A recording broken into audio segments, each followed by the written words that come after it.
Section 4 of the Code of the Conduct of Public Officers Bill 2018, which never saw the light of day, states that a public officer who holds office in the first schedule as specified shall submit to the Auditor General a declaration of A, assets owned directly or indirectly by the public officer, and B, liabilities owned directly or indirectly by the public officer.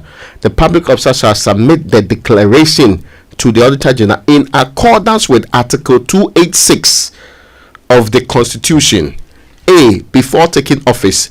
B, at the end of each 4-year period, and C, at the end of term of office of that public officer.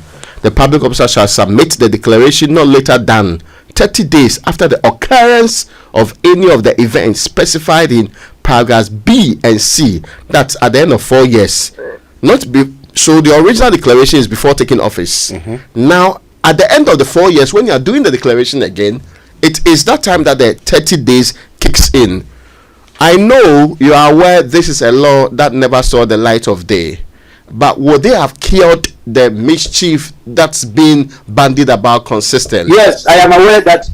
Yes, I am very much aware. But if you read at 550, subsection 4 of at 550, section 1, subsection 4, it provides that in any case, the above declarations, which is before taking office, every 4 years, and upon leaving office, must happen within 6 months. And that is what they have been living with all this while. Okay, yeah. So the bill we are talking about was reducing it from the 6 months to, I think, 30 days. Yeah, 30 and even days. that, I do not see the reason. I will argue that apart from one office, which is the Speaker's office, all the other officers can declare their assets and liabilities before assuming office. For instance, the president was elected and he knew he had won the election on 8th of December. And from that time to the day that he was sworn in, he could have declared his assets and liabilities. And we will have complied with what the Constitution said. Again, the members of parliament, when we went for the election, I think some of them even knew that they had won on that same day. I mean the 7th. Yeah. Latest by the 8th, they knew that they had won. So they have about a month to declare before being sworn into office. So if the speaker had asked all of them to declare their assets and liabilities before swearing them in, I think it would have been fine. Ministers, they go through vetting.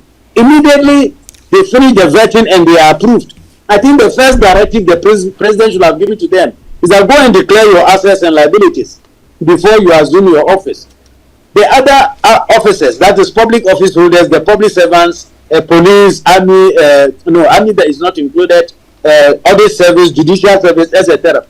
When you apply and you are going through the interview before you resume office, your appointment letter should say that declare your assets and liabilities before taking office. The only office which I will have agreed that provision will be very difficult to apply to is the office of the Speaker of Parliament, because you know the Speaker is appointed in the night of the 6th of January 2025, and he takes office almost immediately.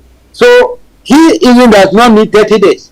You can say that within a week of becoming a Speaker, declare your assets and liabilities. So I agree that politicians are not just interested in declaring these things on time, but we should not focus only on the asset declaration in line with the current legal regime. I think the regime as at now is actually not fit for purpose, and there are some changes we must ask for so that it can be used